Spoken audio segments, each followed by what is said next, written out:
Já começa dando like, se inscrevendo e ativando as notificações que eu garanto que o vídeo vai ser bom. Bom, algumas semanas atrás eu postei esse vídeo aqui falando um pouco sobre o que é geografia. Mas será que a geografia sempre foi assim? Será que existe uma história na geografia ou uma geografia na história? Como que a gente chegou nessa geografia que eu apresentei nesse último vídeo? Para essa e outras questões, me acompanhe nessa saga que eu te garanto que a gente vai esclarecer isso tudo. Geralmente é um trabalho científico e as referências ficam no final, mas como isso aqui é um vídeo no YouTube, eu já quero mostrar as minhas referências no início. E uma delas são as vozes da minha cabeça. Brincadeira, mas nem tanto, porque são os conhecimentos que eu adquiri dentro da universidade, ou mesmo na pós, ou em outros trabalhos que eu acabei lendo e que eventualmente dão essa passada na epistemologia da geografia. A gente vai internalizando essas informações. Mas, cientificamente falando, eu tenho primeiramente esse artigo aqui, do Rui Moreira, o que é geografia, e a principal referência é o livro Geografia, Pequena História Crítica, do Robert Antônio Carlos de Moraes. Desculpa, Moraes, eu não tenho livro, só o Xerox, e é isso aí. Gente, como isso aqui não segue critérios acadêmicos, eu não vou estar citando cada frase, quem disse, quando disse, em qual página. De modo geral, eu utilizo as minhas palavras e também as dos autores que eu já mostrei anteriormente, e se vocês quiserem checar as informações, as referências vão estar aí na descrição. Então vamos pro vídeo. A geografia familiariza-nos com os ocupantes da Terra, dos oceanos, com a vegetação, os frutos e peculiaridades dos vários quadrantes da Terra, e o homem que a cultiva é um homem profundamente interessado no grande problema da vida e da felicidade. Quem disse isso foi um romano chamado Estrabão, ao qual Rui Moreira vai considerar como o criador da geografia. Mas a gente vai chegar nessa parte da história. Antes disso, é importante falar sobre o objeto de estudo da geografia tradicional e o positivismo. Para começar, é importante deixar claro que o objeto de estudo da geografia era considerado muito amplo. Vários autores da geografia tradicional vão fazer suas colocações, como sendo o estudo da paisagem, da superfície terrestre, da diferenciação de áreas, da individualidade dos lugares, estudo do espaço ou estudo das relações entre o homem e o meio. Mas sobre isso a gente já falou no vídeo anterior. Dito isso, é importante a gente deixar claro que não existe um consenso do que exatamente tratava a matéria da geografia. Mas uma coisa a gente pode afirmar: essas ideias todas da geografia tradicional estavam pautadas sobre as ideias positivistas. Tá, mas o que é isso? Bom, o positivismo é uma corrente filosófica que foi criada pelo Augusto Comte, que coloca as ciências experimentais como modelo de excelência do conhecimento humano, e que vai contrapor outras correntes que já existiam na época. Gente, para o positivismo, os estudos devem se restringir aos aspectos visíveis, que podem ser tocados, que podem ser medidos dentro do mundo real. Dessa forma, a geografia teria uma visão muito mais simples e pobre, que vai ficar baseada só na descrição dos fenômenos no espaço. O homem, nesse caso, seria só mais um elemento da paisagem.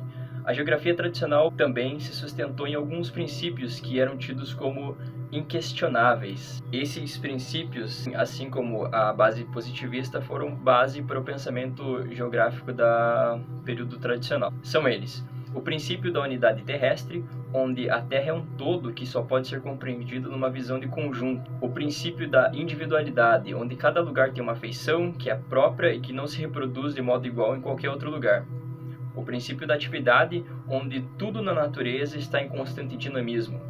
O princípio da conexão, que diz que todos os elementos da superfície terrestre e todos os lugares se interrelacionam. O princípio da comparação, que diz que a diversidade dos lugares só pode ser apreendida pela contraposição de individualidades. O princípio da extensão, onde todo o planeta se manifesta numa porção variável. O princípio da localização diz que a manifestação de todo fenômeno é possível de ser delimitada. O problema disso não é o positivismo em si ou os princípios, mas que essas máximas positivistas e esses princípios eles vão sendo incorporados numa geografia de uma maneira não crítica, ou seja, eles são tomados como uma verdade absoluta e que em momento nenhum são questionadas. Toda tentativa de definir o objeto da geografia que não leva em consideração a realidade social é dissimuladora e ideológica. As origens da geografia. Bom, foi na pré-história que os primeiros conhecimentos voltados à cartografia surgiram, e eles tinham como base essas necessidades pessoais, como a de se alimentar. Era preciso se deslocar para buscar alimentos e água, mas com o passar do tempo essas distâncias foram ficando cada vez maiores e os lugares para onde essas pessoas iam eram cada vez mais distantes. Então, passa a ser necessário uma forma de sistematizar essas rotas em busca dos alimentos, e assim que surgiram as primeiras ideias do que é um mapa. O desenvolvimento da cartografia antecede até mesmo o surgimento da escrita. Existiam também os indígenas, babilônicos, enfim, diversos povos e a criação de mapas. Dá para fazer um vídeo só sobre cartografia. Mas a geografia mesmo remonta à antiguidade clássica, principalmente na Grécia. Muitos pensadores gregos estudavam a geografia.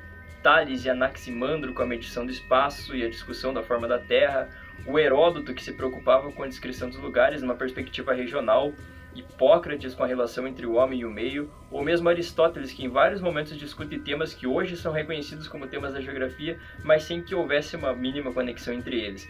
Ele discutia a concepção de lugar físico, mas sem articular com a relação homem-natureza, apresentada na sua política. Sem vincular ainda esses estudos com a meteorologia, ele fez uma classificação dos tipos de clima do Egito, ou mesmo com as suas descrições regionais, enfim. Na Roma Antiga também houveram contribuições, como do Estrabão, que eu citei no começo do vídeo. Tem o Ptolomeu, que é considerado por muitos um dos últimos grandes geógrafos da antiguidade. Ele se dedicou amplamente para a cartografia, mostrando as primeiras ideias da projeção construída em globos. Isso é bem interessante. Bom, agora dando um baita salto temporal aí, depois da queda do Império Romano inicia a Idade Média, e a geografia e a ciência de modo geral ficaram bastante estagnadas nessa época. Aqui eu tenho um mapa da Idade Média para mostrar, e essas projeções aí são interessantes dessa época porque eles apontam apenas os locais que eram conhecidos, então a Europa, a Ásia e a África, e que para além disso existiam as montanhas intransponíveis por onde se escondiam o Sol e a Lua, e essas montanhas eram tidas como se fossem a morada de Deus. Esses modelos são projeções relativamente planas e que só podia explicar aquilo que eles viam. Para além disso, as explicações eram mais voltadas ao divino. Ainda bem que a gente superou esse tipo de pensamento da Idade Média, né? Enfim, nesse período os conhecimentos geográficos passaram por algumas evoluções técnicas e tal, mas nada muito significativo. E quase tudo tentava se explicar como se fosse obra do divino e não a partir de base científica. Outra coisa que cabe explicar é que esse conhecimento é muito mais voltado ao que a gente conhece hoje como ciência ocidental. Existiam produções, é claro, se a gente for pensar nos asiáticos ou região do Oriente Médio, esses povos possuíam o seu pensamento geográfico, mas meio que a gente não tem tanto acesso ou tanto conhecimento dentro dessa ciência produzida por esses outros povos, e esse nosso vídeo, esse nosso conhecimento acaba sendo muito mais enviesado numa concepção de ciência voltada ao Ocidente. De todo modo, o conhecimento geográfico estava bem disperso nessa época.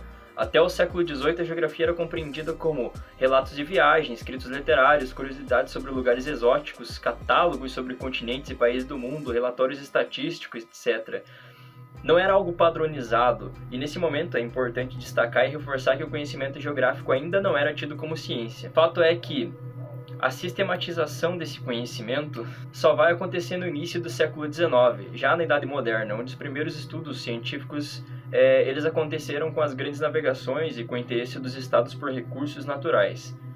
Trabalhos de economia política, o aumento populacional, as discussões filosóficas, o próprio evolucionismo do Darwin e do Lamarck também atuaram para valorizar esse sistema da geografia. Bom, outra coisa que é importante a gente destacar são as sociedades de geografia, que são instituições aí que surgem nas primeiras décadas do século XIX e que buscavam em um primeiro momento levantar e cartografar as informações das regiões do mundo que eram desconhecidas pelos europeus através dos viajantes naturalistas, e depois articular esses conhecimentos acumulados num formato de cunho de conquista. Leopoldo II, que era o rei da Bélgica, em 1876, ele convoca uma reunião de geógrafos, que era a Conferência Internacional de Geografia. E nessa conferência compareceram sociedades geográficas de vários países, sobretudo das potências imperialistas. Além de diplomatas, exploradores famosos, aí a Conferência de Bruxelas teve como objetivo se debruçar sobre o continente africano, com o intuito de abrir a civilização para a única parcela do globo onde ela ainda não havia chegado, como se não houvesse civilizações na África, né?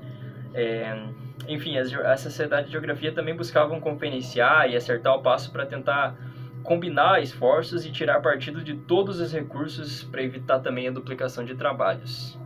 Enfim, Ao início do século XIX, a malha dos pressupostos históricos da sistematização da geografia já estava suficientemente tecida. A Terra toda estava conhecida, a Europa articulava um espaço de relações econômicas mundializado, o desenvolvimento do comércio põe em contato os lugares mais distantes. O colonizador europeu detinha informações dos pontos mais variados da superfície terrestre. As representações do globo estavam desenvolvidas e difundidas pelo uso cada vez maior dos mapas que se multiplicavam. A fé na razão humana, posta pela filosofia, abria a possibilidade de uma explicação racional para qualquer fenômeno da realidade. As bases da ciência moderna já estavam assentadas.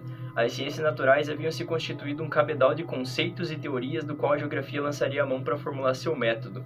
E, principalmente, os temas geográficos estavam legitimados como questões relevantes, sobre as quais cabia dirigir indagações científicas. Humboldt e Ritter na sistematização da geografia. Agora a gente vai conhecer um pouquinho mais dois personagens que são fundamentais para compreender a história do pensamento geográfico. Bom, o Humboldt ele era um naturalista, geólogo, botânico, que realizou muitas viagens. Ele entendia a geografia como uma parte terrestre da ciência do cosmos, ou seja, como uma síntese de todos os conhecimentos relativos à Terra. Portanto, caberia ao geógrafo reconhecer a unidade da imensa variedade dos fenômenos, descobrir pelo livre exercício do pensamento e combinado às observações, a constância dos fenômenos em meio às suas variações aparentes. A observação da paisagem causaria no observador uma impressão, a qual, combinada com a observação sistemática dos elementos e filtrada também pelo raciocínio lógico, levaria à explicação, a casualidade das conexões contidas na paisagem observada. Já o Ritter, ele era filósofo e historiador, e ele tem um cunho metodológico de propor uma geografia que deveria estudar os arranjos individuais, onde cada arranjo como um conjunto de elementos representando uma totalidade, onde o homem seria o principal elemento. A geografia do Ritter é principalmente um estudo de lugares, uma busca da individualidade. Para o Ritter, a casualidade da natureza obedeceria uma designação já prevista por Deus no movimento dos fenômenos e uma proposta onde o homem é sujeito da natureza. Bom, Humboldt e Ritter morrem em 1859 e por algumas dezenas de anos a geografia alemã entra num estado de forte declínio. A obra do Humboldt e Ritter compõe a base da geografia tradicional e todos os trabalhos que virão depois vão se remeter às formulações desses autores, seja para aceitá-las ou para refutá-las. A gente se encontra no próximo vídeo.